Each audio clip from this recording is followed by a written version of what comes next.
Welcome back to chokitablemedia. The Malagasy political crisis has escalated to a critical point, with President Rajoelnina accusing an attempt to illegally and by force overthrow him after an elite military group defected to the ranks of anti-government protesters. The crisis poses the largest threat to Rajoelnina's presidency since his re-election in 2023. In-depth news and analysis. Escalating crisis and coup allegation. The crisis began in late September 2025 with street demonstrations driven by teenagers, organized by a group called Gen Z Madagascar. Prompted by persistent shortages of water and electricity and eventually broadening to demands for President Rajoelnina's resignation, the elimination of what protesters perceived as corruption, and a change in the political elite. The brutality escalated spectacularly when soldiers from the elite Capsat military corps arrived among protesters on Saturday, October 11, 2025. The unit led the 2009 coup that originally put Rajoelnina into power. One wing of Capsat now said it is taking over the army and appealed to other troops to refuse orders to fire at demonstrators. President Rajoelnina's stance. In response, a statement by the President's office on Sunday, the 12th of October 2025, condemned the incidents as an attempt to destabilize the country and called upon all national forces to defend the constitutional order.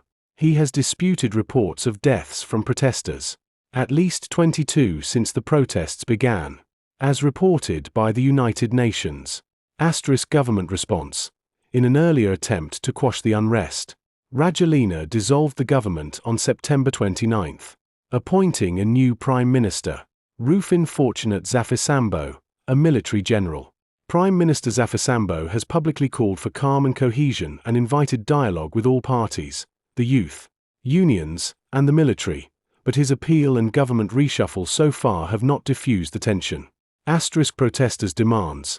Youth-led Gen Z Madagascar dismissed the government's dissolution as insufficient, demanding a complete overhaul of the political system, with the resignation of the president, dissolution of parliament, and the substitution of constitutional court judges and electoral commission members. Historical context and political volatility. Madagascar boasts a blemished coup and political instability record, and this makes the present military intervention particularly sinister. President Rajoelnina himself originally seized power in a military-backed coup in 2009 following the organization of street marches against his predecessor. The same regiment of Capsat that is now joining the protesters was instrumental in that 2009 takeover of power. The current protests indicate deep-seated displeasure with government, poverty, and bad services in the country. Critics note the irony of Rajoelnina coming to power in a coup and now facing the prospect of being overthrown by one too after weeks of mass public protests.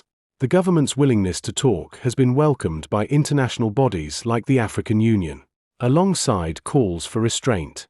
Social media, and notably platforms like Facebook and TikTok, has served as the central organizing and mobilizing space for the youth-led Gen Z Madagascar movement, as protesters used pages and live streams to share their message and mobilize protests. Online discussion includes a mix of support for the movement, anxiety over the involvement of the military, and a strong desire for political change. Solidarity with Gen Z.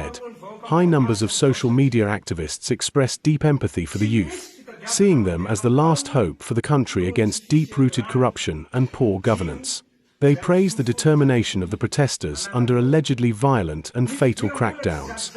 The original spurs of water and electricity shortages resonated widely, as these issues affect the daily lives of most citizens. Cautious reaction to military. The involvement of the elite Capsat unit has drawn mixed reactions online. While many celebrated the soldiers for siding with the people and refusing to shoot, others expressed caution and historical skepticism. Some posts reflect the concern that a military faction joining the protests could be a sign of opportunism, or lead to another coup that merely replaces one set of corrupt leaders with another, rather than bringing about the systemic change the youth demand. Condemnation of the government. There is widespread criticism directed at President Rajoelnina and his government, primarily over the failures in providing basic services and the alleged use of force against demonstrators. Users frequently use Malagasy phrases like Miala Rajoelnina, leave Rajoelnina, in their posts. Calls for international attention. Many social media posts appeal for international support. Impartial mediation from the African Union and the United Nations. And protection for the protesters, emphasizing the perceived risks activists face. Thank you for watching. Please subscribe, share, and comment below.